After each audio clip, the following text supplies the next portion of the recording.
Liwat na nangapudan ang pamilya Babasa kan Barangay 3, Poblasyon Malilipot, Albay, katakod kan nangyaring hit and run sa Barangay Tugawe kan Malilipot, Albay.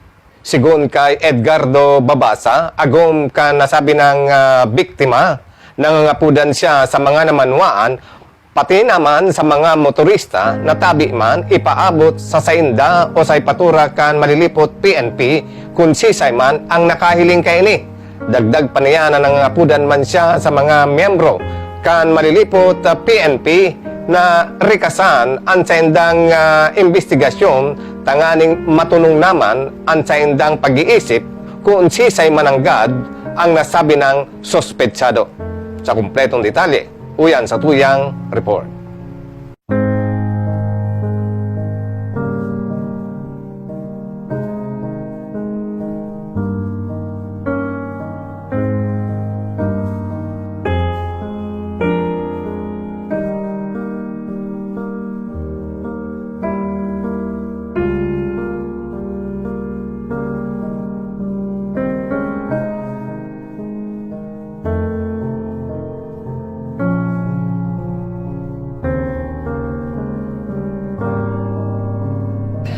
Sana po, kung nadamog mo man iniuna hiling, sana magsurrender ka naman.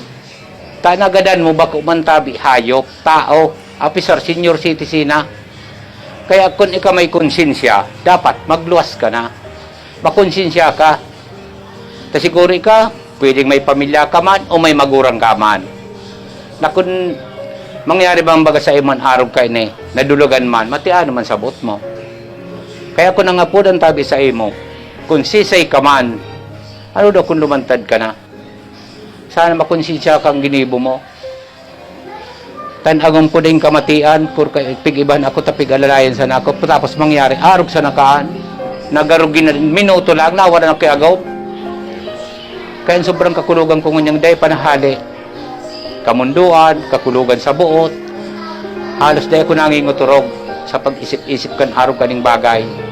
Sa mga miyembro tabi kang PNP, o yan po nangapudan man pa ako. Kung pwede po, sana maladali-dali man po ang pag-aksyon ka ini ang kasong ini, na maresolve naman po, na matuninong naman po sa mga pag-iisip, kan sa bilog kong pamilya o kapamilyami.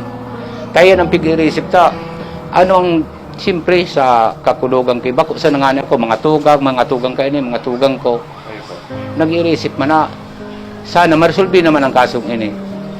Kaya kung nga po naman tabi sa Indoser, kung sisay mang nakakapot kang kasong ini, sana madapot mo na nadapot na tabi nindo ang taong ini na way kagibuhang kan itinran. Salamat.